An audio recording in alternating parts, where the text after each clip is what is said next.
امریکی صدر اور فیلڈ مارشل عاصم منیع کی اہم ملاقات کچھ دیر بعد وائٹ ہاؤس میں ملاقات پاکستانی وقت کے مطابق 10 بجے ہوگی۔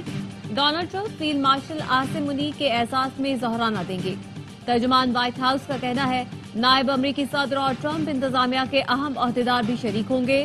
ملاقات پاکستان کی عسکری قیادت پر بڑھتے اعتماد اہمیت کی نشاندہی کرتی ہے۔ فیلڈ مارشل سید عاصم منیع کو کسی بھی بھارتی وفد سے پہلے وائٹ ہاؤس مدعو کیا گیا ہے۔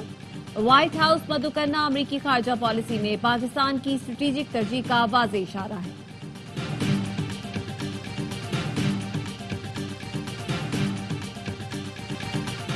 مجھے پاکستان سے محبت ہے۔ پاکستان ایٹمی طاقت ہے۔ امریکی صدر ڈونلڈ ٹرمپ کا کہنا ہے انہوں نے 2 ایٹمی طاقتوں میں جنگ بندی کرائی۔ فیلڈ مارشل عاصم منیع سے متعلق سوال پر کہا وہ پاکستان کی بااثر شخصیت ہیں، انہوں نے پاکستان کی جانب سے جنگ روکی۔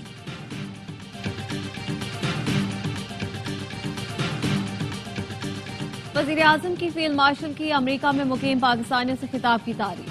پاکستانی سرحدوں مفادات کے دفاع کے لیے پختہ عزم کے اظہار پر خراج تحسین پیش کیا۔ بلاول بھٹو نے بھی ٹویٹ کر کے کہا فیلڈ مارشل اور امریکی صدر کی ملاقات پاکستان اور امریکہ کے تعلقات میں مثبت پیش رفت ہے۔ ملاقات ایسے وقت میں ہو رہی ہے جب صدر ٹرمپ نے جنگ بندی میں ثالثی کا کردار ادا کیا۔ جنگ میں پاکستان نے بھارت کے خلاف فیصلہ کن کامیابی حاصل کی۔ بھارت نے بدقسمتی سے مستقل امن کی کوششوں بشمول امریکی سفارتکاری کو مسترد کیا۔ آگے کا راستہ صرف دیانتدارانہ سفارتکاری سے ممکن ہے۔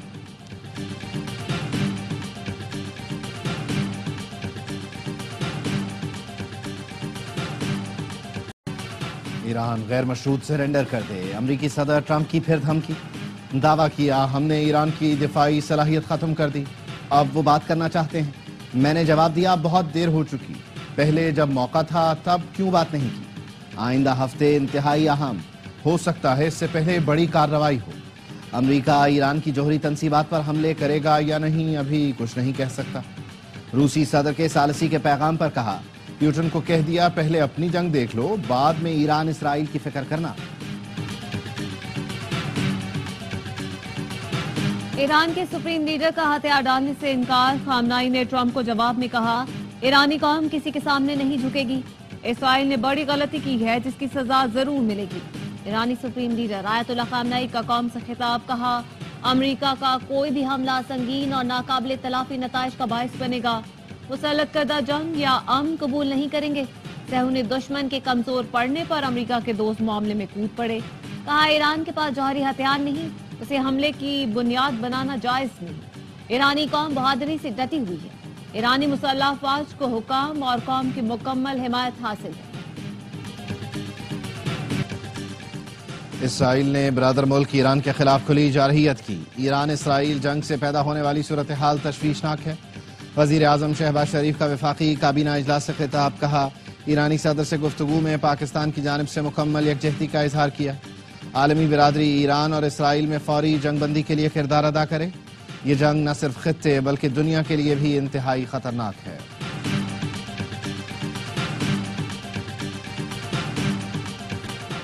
پاسداران انقلاب کا اسرائیلی فضائی حدود پر کنٹرول کا دعویٰ، کہا فتح 1 میزائل اسرائیلی دفاعی نظام کے خاتمے کا آغاز ہے۔ ہم نے وسطی اور شمالی اسرائیل پر 20 کے قریب میزائل داغے، اسرائیلی دفاعی نظام کو نشانہ بنایا، تل ابیب پر ہائپرسونک میزائل فائر کیے، میزائل حملوں سے کئی مقامات پر آگ لگ گئی۔ آیت اللہ خامنائی نے جنگ سے متعلق اختیارات پاسداران انقلاب گارڈ کو منتقل کر دیے۔ ایران کے مغربی علاقے سے موساد کے 5 ایجنٹ گرفتار کر لیے گئے۔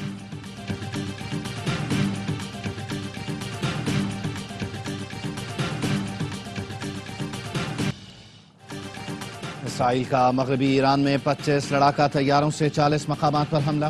اسرائیلی فوج کا کہنا ہے ایران کے فوجی اور میزائل اسٹوریج مقامات کو نشانہ بنایا گیا۔ ایرانی سینٹری فیوجز پروڈکشن سائٹ اور میزائل فیکٹریوں کو بھی نشانہ بنایا گیا۔ IAEA نے 2 عمارتوں کے تباہ ہونے کی تصدیق کر دی جہاں سینٹری فیوجز بنائے جا رہے تھے۔ ایران کا اصفہان اور ہمدان میں ہرمس سمیت 14 ڈرونز اور 1 F-35 طیارہ گرانے کا دعویٰ۔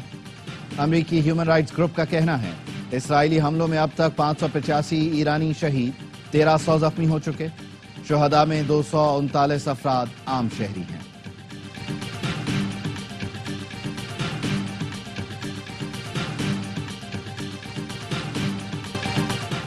مسلم ملکوں کی ایران پر حملے کی مشترکہ طور پر مذمت۔ اسحاق ڈار نے مسلم ملکوں کا اعلامیہ سینٹ میں پڑھ کر سنایا، جس میں اسرائیل کے ایران پر حملے کی مذمت کی گئی۔ اعلامیے میں کہا گیا ایران پر اسرائیلی حملہ بین الاقوامی قوانین کی خلاف ورزی ہے، آزاد ریاستوں کی خود مختاری اور سلامتی کو یقینی بنانا چاہیے، خطے میں فوجی کارروائیاں مزید کشیدگی کا باعث بنے گی۔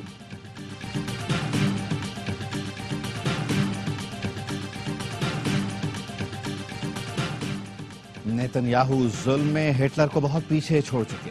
ترک صدر اردوان کی اسرائیلی وزیر اعظم پر شدید تنقید۔ پارلیمنٹ سے خطاب میں صدر اردوان نے کہا اسرائیل کی دہشت گردی کے خلاف ایران کا دفاع فطری، جائز اور قانونی حق ہے۔ اسرائیل کے پاس خود جوہری ہتھیار ہیں، وہ اپنے جوہری پروگرام میں کسی بھی بین الاقوامی قوانین کو تسلیم نہیں کرتا۔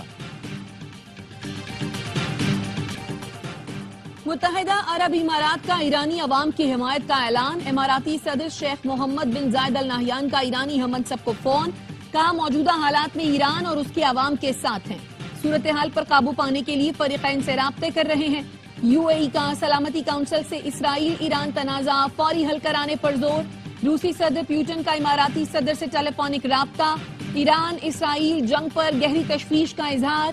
صدر پیوٹن کا جنگ کے فوری خاتمے پر زور، ثالثی کی پیشکش بھی کر دی۔ فرانسیسی صدر میکرون نے ایران میں طاقت کے ذریعے حکومت کی تبدیلی کی مخالفت کر دی، کہا یہ بہت بڑی غلطی ہوگی۔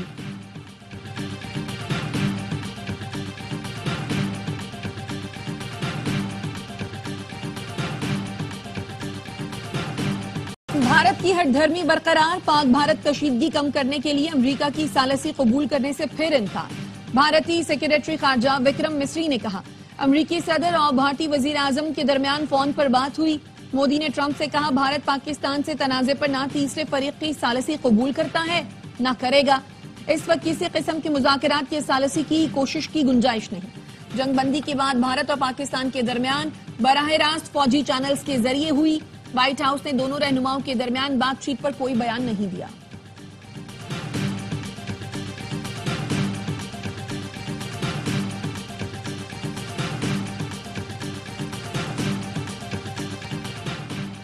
صدر ٹرمپ کشمیر پر ثالثی میں مدد کے لیے تیار ہیں۔ ترجمان امریکی محکمہ خارجہ ٹیمی بروس کی میڈیا بریفنگ، کہا فریقین پر منحصر ہے کہ وہ مدد کی پیشکش کو قبول کرتے ہیں یا نہیں۔ ایران کے ساتھ مذاکرات میں شراکت دار ملکوں کے کردار سے متعلق ARY نیوز کے سوال پر ٹیمی بروس کا کہنا تھا صدر ٹرمپ دنیا کے بہترین ڈیل کرنے والے شخص ہیں۔ خدشات کے باوجود ٹرمپ ایران کے ساتھ جوہری معاہدے کی کوشش کر رہے ہیں۔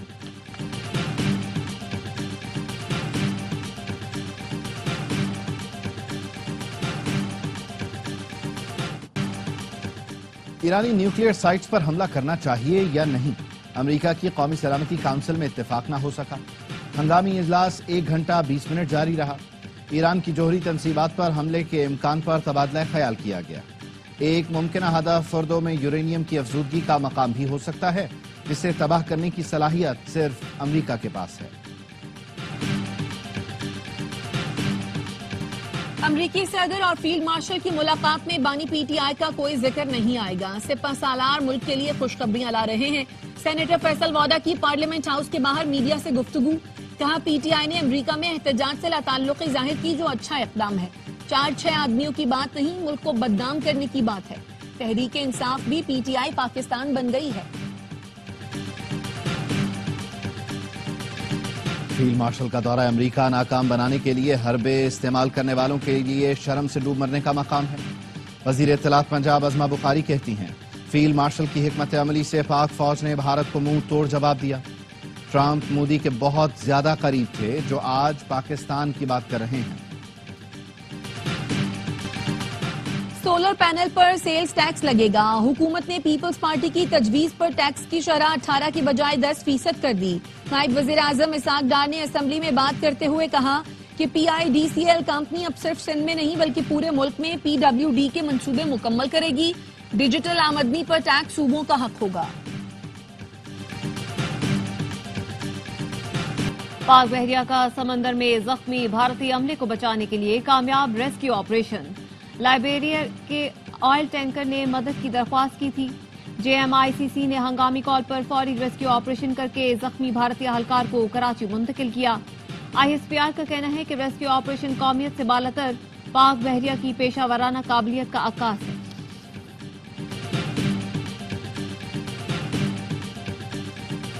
کراچی میں راشد منہاس روڈ پر شاپنگ مال میں آتش زدگی، 250 سے زائد دکانیں جل گئیں۔ ریسکیو انچارج کا کہنا ہے کنٹرول روم میں دھماکے سے چنگاری نکلی تو اسے نظر انداز کیا گیا، 10 منٹ بعد آگ بھڑک اٹھی۔ ایک ہی راستہ ہونے کے باعث آگ پر قابو پانے میں مشکلات کا سامنا کرنا پڑا۔ مال کا فائر سسٹم غیر فعال ہے، ہنگامی خارجی راستے تک موجود نہیں۔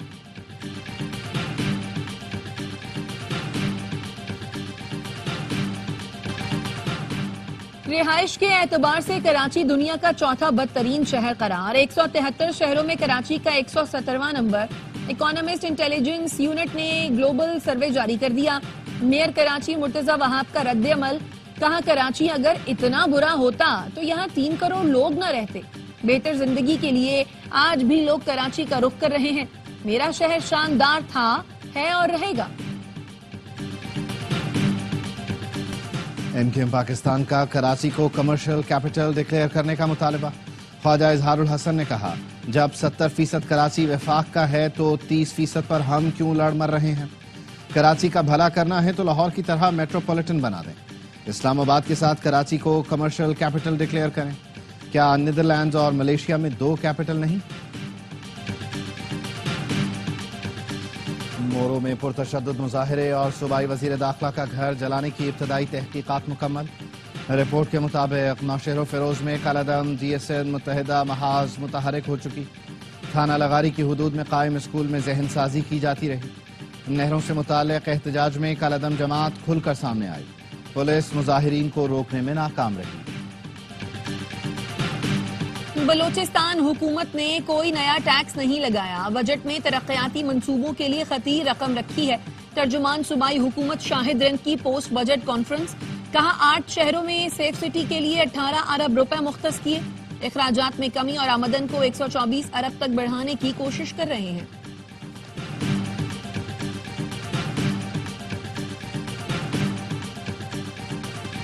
آزاد کشمیر کا 310 ارب 20 کروڑ روپے کا بجٹ پیش کر دیا گیا۔ وزیر خزانہ عبد الماجد خان نے کہا حکومتی کوششوں اور وفاق کی معاونت سے بجٹ میں 86 ارب 20 کروڑ روپے کا اضافہ کیا جا رہا ہے۔ مقبوضہ کشمیر سے ہجرت کرنے والوں کے لیے 6% کوٹا مقرر۔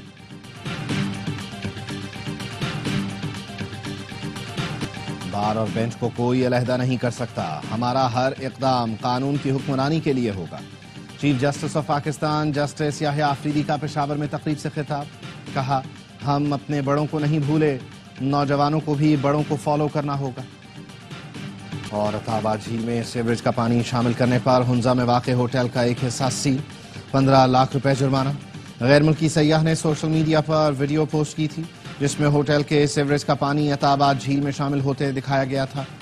غیر ملکی سیاح جارج نے ایکشن لینے پر شکریہ ادا کیا، کہا ان تمام لوگوں کا شکر گزار ہوں جنہوں نے ویڈیو شیئر کی اور معاملے پر آواز اٹھائی۔ جیکب آباد میں ریلوے ٹریک پر دھماکہ، جعفر ایکسپریس کی 6 بوگیاں پٹری سے اتر گئیں۔ بم ڈسپوزل اسکواڈ کا کہنا ہے 8 سے 10 کلو دھماکہ خیز مواد استعمال کیا گیا۔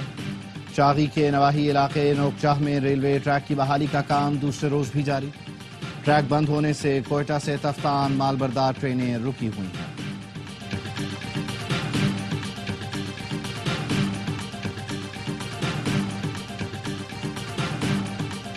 مارکہ حق میں افواج پاکستان کی عظیم فتح پر پرجوش نغمہ جاری۔ آپریشن بنیانوں مرصوص کی تاریخی کامیابی پر ISPR نے نغمہ ریلیز کیا۔ نغمے میں وطن سے محبت اور مسلح افواج کے اعتماد کی بھرپور ترجمانی۔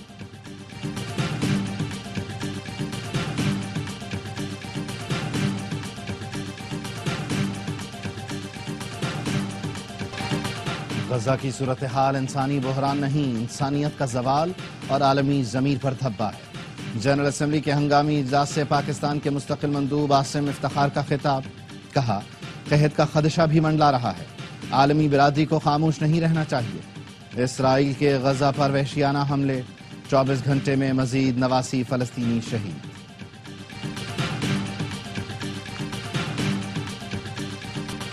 عظیم صوفی بزرگ حضرت عبداللہ شاہ غازی کے عرس کا دوسرا روز، ملک بھر سے ہزاروں زائرین کی کراچی آمد۔